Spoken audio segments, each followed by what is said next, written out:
So I have received a comment, and he or she said, "Hey Ascendor, how should I act outside of my room to not get in my thoughts? Because inside my room it is easy to look at a wall or to look at a tree and rest. But what if I am at work or in a conversation and I'm caught up in thoughts?" Okay.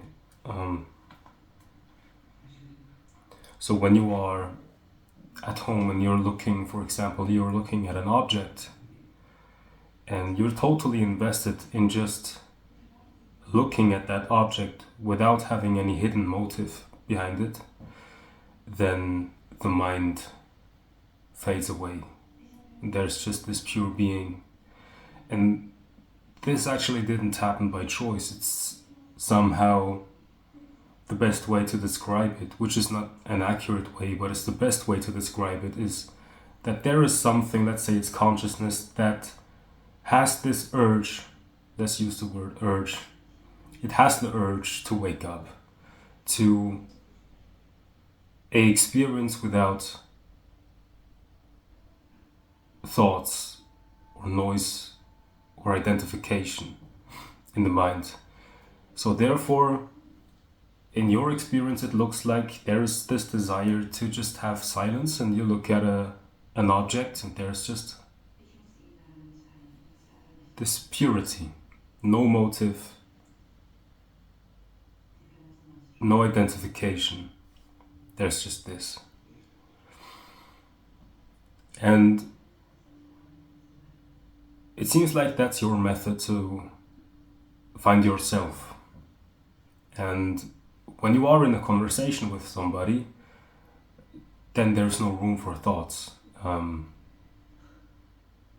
Because the body-mind is invested in talking, and consciousness is here anyway.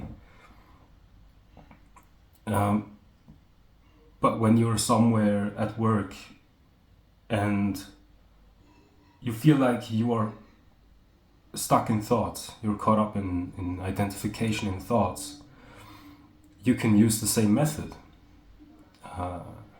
The same thing that wakes up when you're in your room at home alone, the same thing that has this urge to have a free mind, to not be identified with a thought, and therefore it wants to look at an object without having any hidden motive behind it.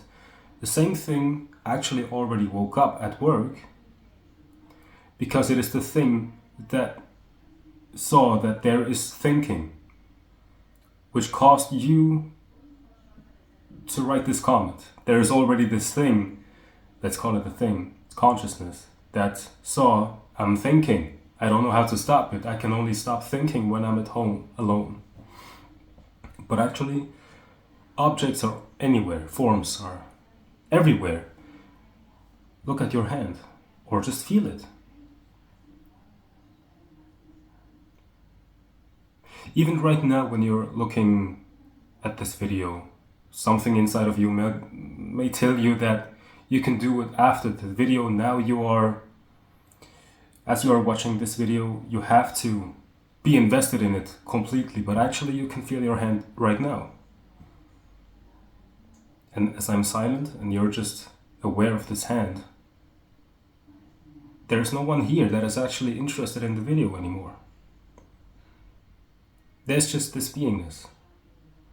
So that's a way to find yourself again, to know who you are. Another way is just to ask, who am I? It's the most classical way to remember who you are. Who am I? Or no, for me it works better to say I am, just simply I am. Because when we use the word I, then we often use it in relation to something that we do. I think, I do, I have to do this, that. But when we say I am, there's no hidden motive, there's no reason to do something, there's just the recognition that I am. When there's no motive, when there's no activity going on, then the mind naturally has to fade away. In the beginning, it will try to distract you, convince you that you actually do have to do something. But right now, you don't. So, when a better way to, an even more efficient way to remember who you are is just simply say, I am. Right now, you're at work, something inside of you wakes up, and it says, oh, I'm thinking, what should I do? I've lost myself. I have to wait until I'm home and then I can go back into silence. No, that's just a thought. You just recognize, wait, I am thinking, or there are thoughts. What is this I am doing the thinking? You say, I am, and then you remember, I don't have to listen to those thoughts, and you're back.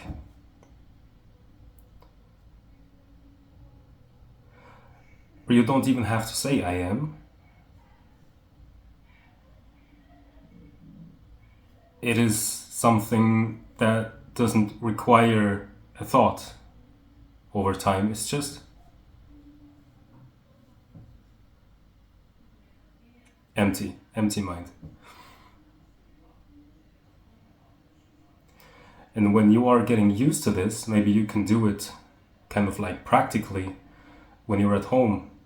Instead of looking at an object, of course that you can keep doing that if you want to, if that's something that feels natural to you, but you can kind of practice when you're at home and you simply are.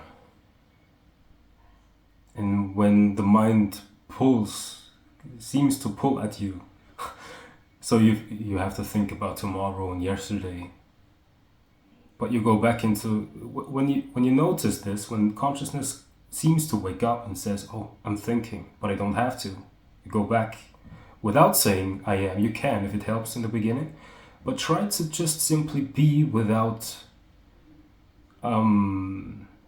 involving the mind in this as if it's an activity, because it's not. You simply stop.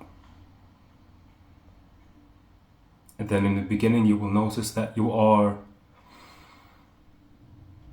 completely silent for 3 seconds.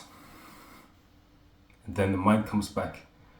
And it is almost as if the mind is asking, was that it? Something should click, something should happen. When will I finally be mature in this? But you have to realize that when this happens, you're in a dream again. When there's no thought, that's it. So just become used to the absence of thought, and then you can intentionally go outside, maybe for a walk, and see if you can do the same thing when you're outside. Or maybe even in a conversation. I have a friend, and I asked her that if we have a conversation, like right now when we have a conversation, are you able to not think as I'm talking to you? Because some people, when they are having a conversation, some people are really listening, and then the response will be very authentic. There are other people who are already thinking about what they should answer, so they're not really listening. And I asked her, can you really listen? She's like, no, I can't. And that's just something that some people experience. They cannot really listen. But that's somehow like a practice. You practice to listen. And listening means simply just to be, not to think. When you don't think, then you're open to listening.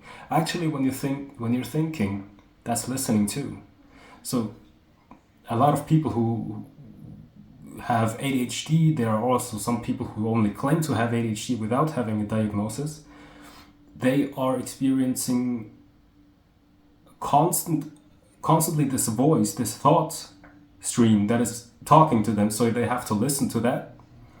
And when someone is actually in reality talking to them, it's hard to know, who should I listen? Should I listen to the thought or should I listen to him? And this thought in the mind seems to be so familiar that they don't want to leave it. It's like, drop it. You have to drop it, man. And then that's actually freedom, because this voice that is filled with all these ideologies about life, about you, about others, about your relationships and all that stuff is just, it doesn't help you. It's not making you efficient in life, and it's the cause of suffering. So you learn to just drop it. Maybe it is possible for you to drop that voice without having to focus on an object. You could go even deeper, because when you have already a glimpse of what I mean, there's just silence, like right now. And there is no urge to think or do, it's just silence. So it's like beingness, just beingness. No doingness, just beingness. Actually, something's there to also witness the beingness. You can go deeper within and ask yourself, what is the thing that is witnessing this beingness? And when you go to the root of this question and you're inquiring, you will see that it's not a thing. It is unborn, unmanifest. Some people call it the absolute. And I would say, if you are able to rest in the absolute, then, even during the day, and that's basically it. Because then you finally know who you are. You are the emptiness. It is unborn, and therefore it's not afraid of death. So I have now in this video talked about seemingly different stages, that maybe some part of it resonates with you, and you can just enter that. Maybe you can focus on an object when you're at work or in a conversation, or you can just be without focusing on an object. You don't have to think.